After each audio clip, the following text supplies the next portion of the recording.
here we're running on behalf of water. Okay, we believe that water is real sacred. Water is life. Without water, we wouldn't be alive. A lot of places in this hemisphere, a lot of places in this world do not have clean water. A lot of kids are not drinking clean water. There's a lot of contamination. A lot of our companies are using water to extract oil. They call it fracking, and it's okay because we need oil, right? Estamos muy contentos de llegar aquí. Mi hermana Melissa y yo comenzamos con otros 10 corredores en Alaska y hemos llegado hasta este punto. Que traemos es el rezo de la profecía del águila y del cóndor. What we're bringing to you is the prophecy of the condor and the eagle. Sí, que está corriendo el cóndor. Ahorita ya está en Perú, en el norte de Perú. The condor is running right now. The journey is in Peru right now. Salió de Tierra del Fuego, Ushuaia, Argentina. It started in Tierra del Fuego in Argentina. Y nos vamos a reunir nuevamente el águila y el cóndor en Tierra Maya. And we're going to reunite with the condor in the land of the Maya. Y por el tiempo que están hablando de la profecía del nuevo sol. Because they're talking about the prophecy and the new sun. Y por eso también estamos rezando por el agua. And this also we are praying for the water. Para que el agua nos permita vivir más tiempo dentro de esta tierra, en esta tierra. For that the water give us permission to live longer in this land. Para que ahora no estemos conscientes cada uno de nosotros. That we be more conscious, all of us together. De cada agua que estamos gastando, desperdiciando. That all the water that we are losing. Es agua que nuestras futuras generaciones no van a poder tomar.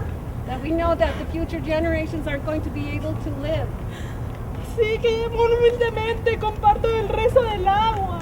We keep sharing this prayer with you about the water. Para que por favor todos conscientes de lo importante que es cuidarla. That we are asking you to please be careful with the water, to take care of it.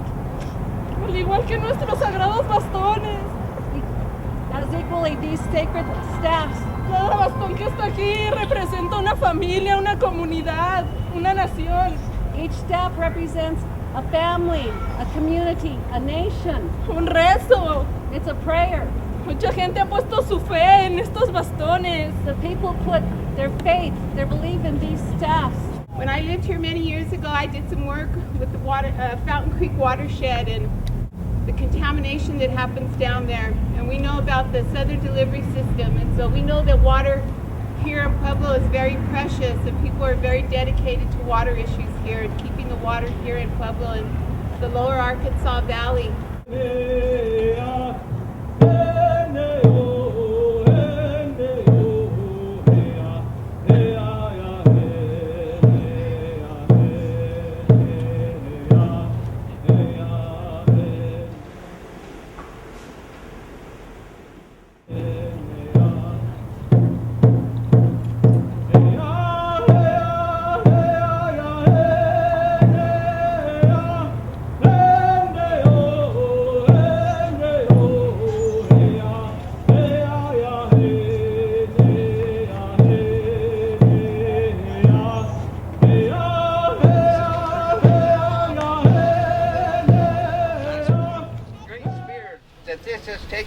That they has put this into the hearts of our brothers and sisters to continue this tradition, to continue the life that He has given us.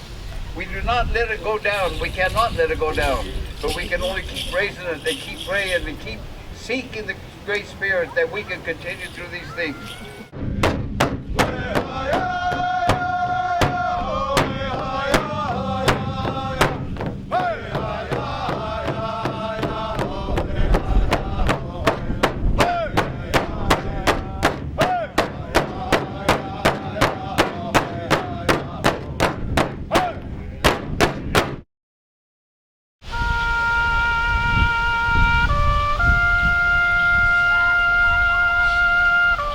May be seated.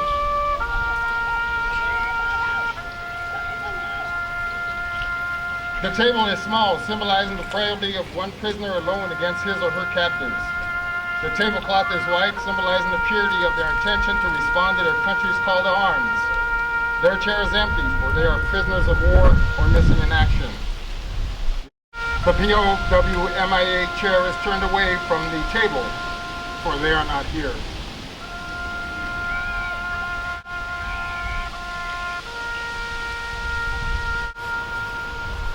Ladies and gentlemen, the ceremony has ended. Thank you. Thank you, brother. Thank you.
Right now we're just here connecting with the people in Pueblo as part of Peace and Dignity Journeys 2012.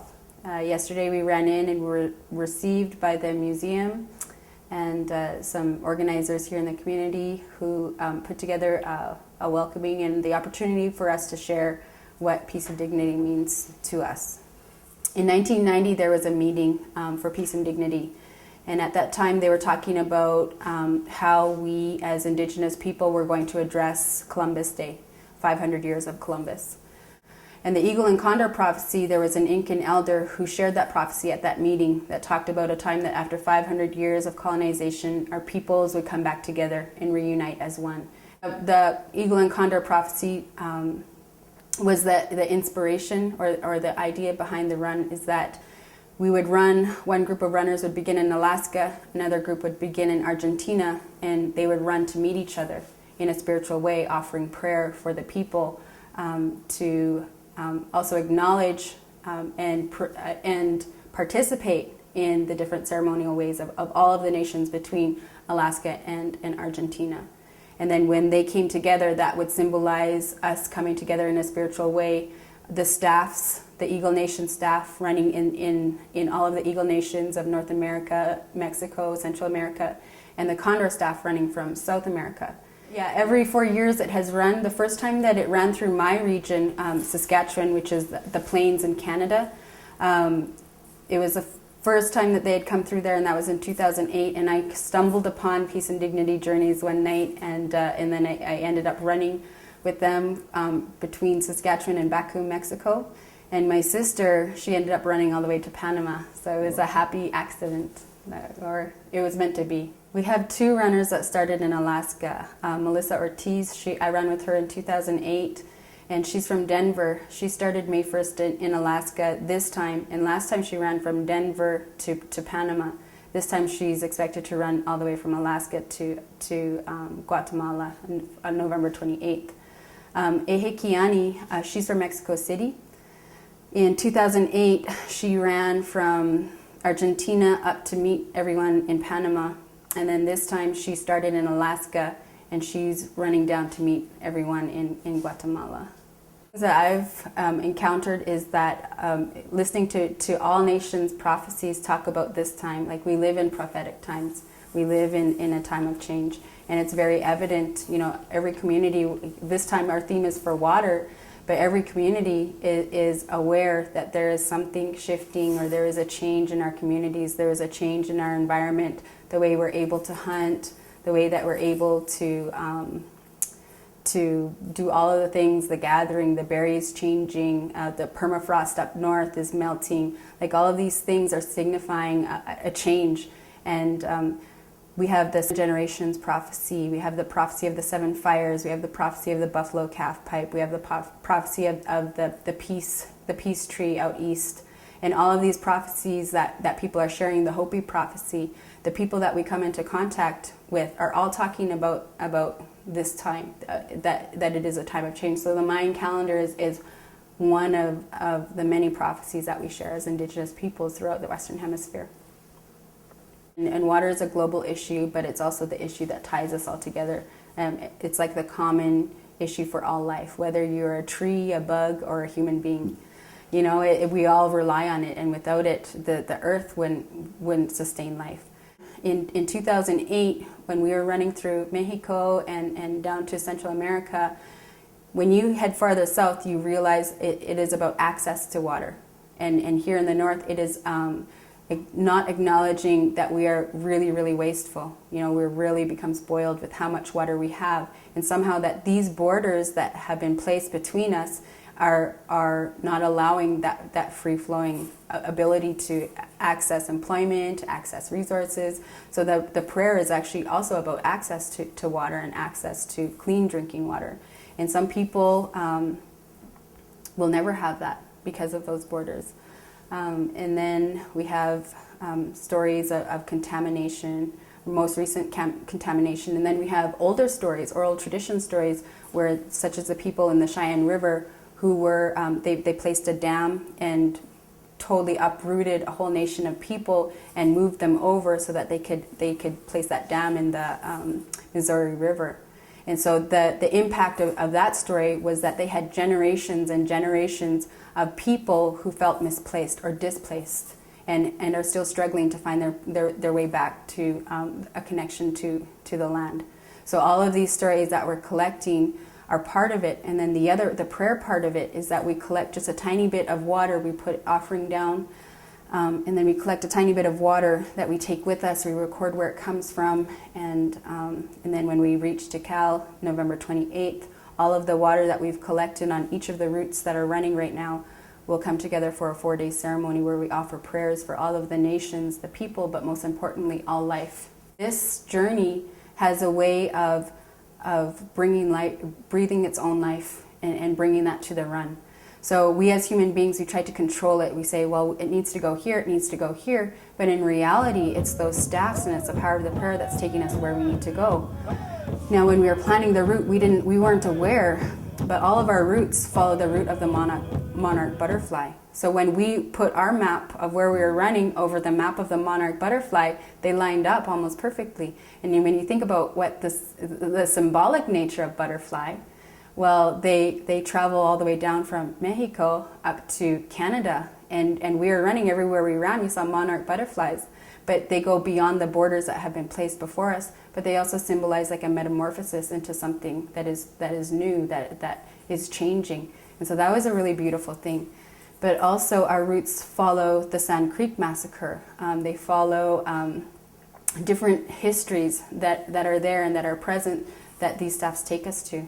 And so all of those stories are important, and like Wounded Knee, the connections. And so I know us as runners, when we saw, wow, we're running the same route as the monarch butterfly, it was symbolic to me. And every time I saw them, it reminded me to pray for our Southern brothers and sisters, where that butterfly started from, that this prayer and we are all connected, you know, and all the beautiful ways that this run allows us to be reminded of how we are all connected beyond borders, beyond politics, beyond anything, but that we are spiritual beings and we're allowed to come and we're to live this life and overcome all of these challenges, and that we are entrusted with this prayer.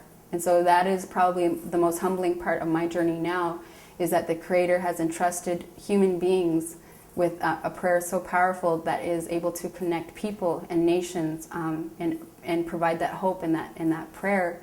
So we become, you know, agents of faith. We're the ones who are causing the destruction to the water, you know. If it wasn't for us, the water wouldn't be in the state that it's in. So as we're praying for water, we're actually praying for ourselves, because we're the ones who created the issues in the first place.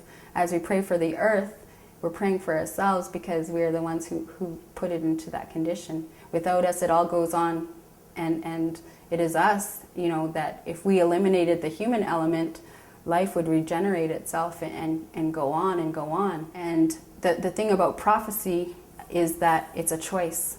And so right now, I feel like human beings have, our elders have told us, you need to watch for this sign, you need to watch for this sign and this sign. And water was one of the signs that we've been asked to watch for in our region. When the thunder clouds and the thunderstorms and the lightning storms and tornadoes become so violent that that they have no mercy, that was something that we needed to watch for as a people on the plains. Well, that's happening now. Before we left, we had one of the most severe storms that I have ever seen in my lifetime, that my mother had seen in her lifetime, and my grandparents had seen in their lifetime. It was 2 hours of lightning and thunder, and we had lost power. After we left, there was 6 to 7 tornadoes that happened within a week, and that it had never happened that way. So that was one of the signs that we were told to watch for. Now I believe that we as people were given that gift of prophecy so that we're able to see the signs and make a choice. So this eagle and condor prophecy is also a choice. We as human beings are choosing one path. Now, well, we're all indigenous someplace, and that's the thing. Whether you're Irish or Scottish, there's indigenous roots. And I think it's more about going back to your roots, because we were all born of the earth. And those teachings were there. They called them pagans, they called them witches, but really what it was utilizing the plants and their knowledge of the earth that allowed them to be gifted in that way. And that was another thing that has come out, is we've been helped by many different nations of people, regardless of color, regardless of race, regardless of where they come from, sharing their knowledge and also opening their homes to help us on this journey.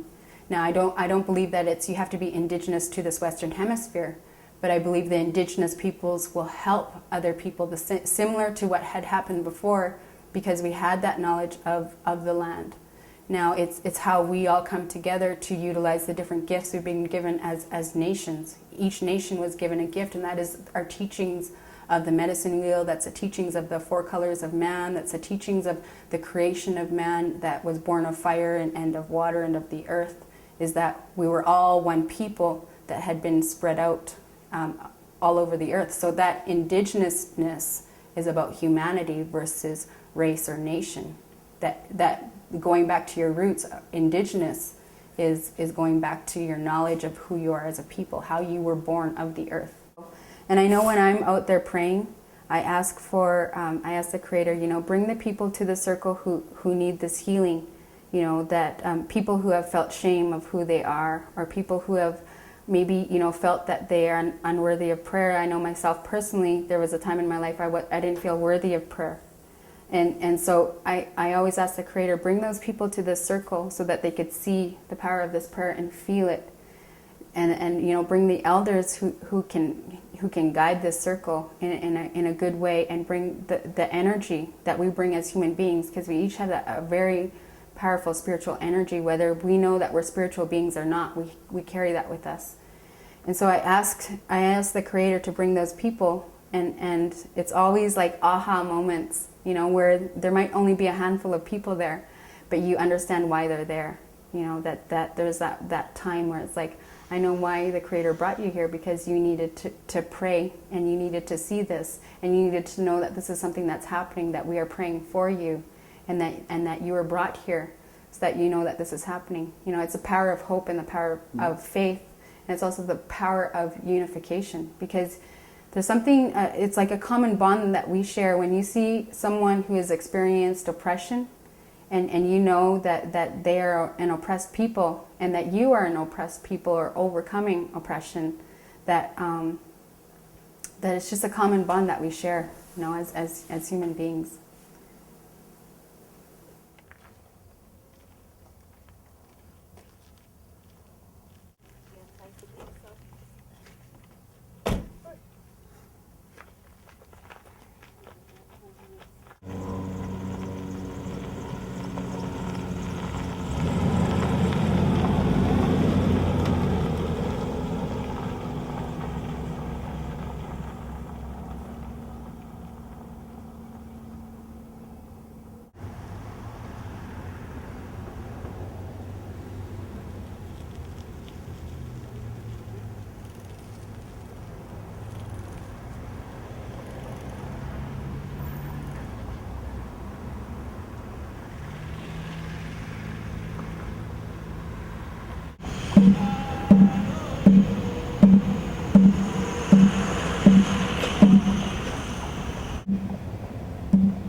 Ready?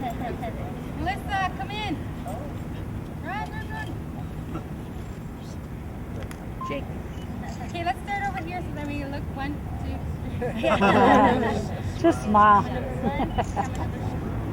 Say cheese. Queso. Say water.